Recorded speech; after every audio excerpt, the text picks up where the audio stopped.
Hello everybody, welcome into the shop. Today I'm going to be giving you 5 woodworking tips that you can use in your shop. Let's get right into the video. So, tip number 1. When you have that stubborn bit of glue that's left in the bottle, instead of beating your arms off like I've done many times trying to get it out, what you do, just shake it around like this, make it spin, and all the glue starts to go to the top, and then you should have just enough to get out that last little bit that's in the glue bottle. On to tip number 2. Here's tip number 2. Whenever you're trying to glue something together like this and you close it up, you always get that little stubborn bit of squeeze out there in the corner that is just a nuisance to clean up. What I'm going to show you next is a trick on how to avoid this in your next glue up. So what you're going to want to do instead is take a couple pieces of this blue tape here and line it up with your joint that you're planning on gluing together. Just like that. And we repeat the process on this side. And you go to squeeze it.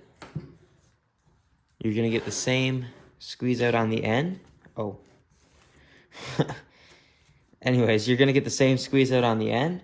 But then when you tear this tape off after the glue is dried for about 10-20 minutes, you'll have a clean joint in the center. I did a horrible job of showing that because of the back, but try it. Trust me, it'll save you a lot of time sanding and trying to get into those annoying corners. On to the next trick.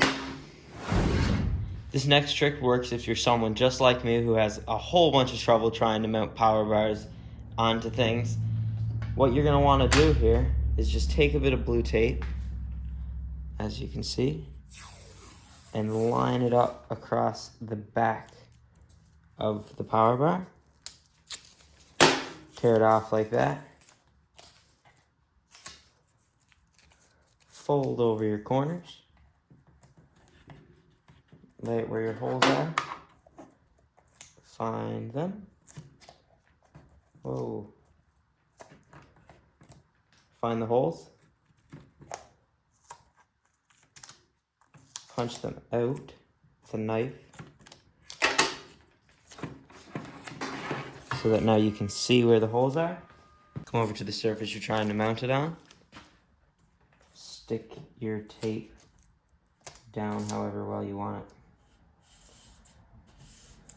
Just like that. And then you're going to put your screws in the places that you punched, and then hopefully the power bar will fit. And then your power bar should go right on it. And if you want, you can just take your tape that you have and pull it right off. Then you should have a perfect fit for your power bar every single time. On to the next one. For this next trick, I gotta take you down to my boots here. And have you ever been tying up your boots, and when you go to tie them, you can never get them tight because the knot just keeps on slipping? If you take them and add an extra loop into it, you can tighten them down as tight as you want and they won't come loose. And then you just tie your shoe up like you normally would and it's good to go and it won't come loose. On to the next one. This next tip will keep things moving really smooth. If you're ever in a pinch and you don't have any paste wax, or you simply just don't use paste wax, what I like to use is a bit of my beeswax and mineral oil blend. You just take a bit on the sponge, and then you just take that, and you rub that on the bottom of whatever you have that needs a smooth guide. So I use this on my crosscut jig here that I have. I even use it on my planer when I'm trying to get things moving smoother. And if you're interested, you can purchase this specific blend on my website. It even comes with one of these little sponges. Hope you enjoyed the video. I know I had a blast making it. If any of these tips helped you, like the video and share it to someone down below. I'll have a bit of a longer video out next week, so hit the subscribe button and the notification bell to get notified when I upload it. Leave a comment below if you have any other tips or tricks that could help me. I read every single one of them. Thanks for watching, and see you in the next video.